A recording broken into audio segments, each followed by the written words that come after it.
My name is Graydon Blair from Utah Biodiesel Supply, and on behalf of Expert Village, it's time to talk about how to use biodiesel in your vehicle.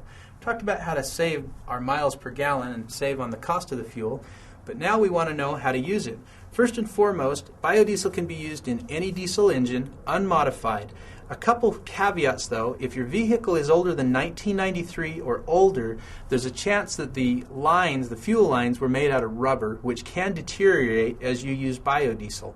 So you might want to look at that. Just check with your manufacturer and they'll let you know.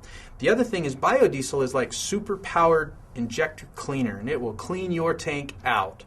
And so there's a chance that all that stuff that it cleans out from using petrol for so many years will plug your fuel filter. It's a good idea to change that fuel filter before you ever start using biodiesel, and then be ready to change it as you use it within the first couple thousand miles, because it's going to clean it really well. After you've done that, using biodiesel is just as simple as putting it in your tank and driving down the street to use it. You can save the gallons right from the start, and that's how to use biodiesel.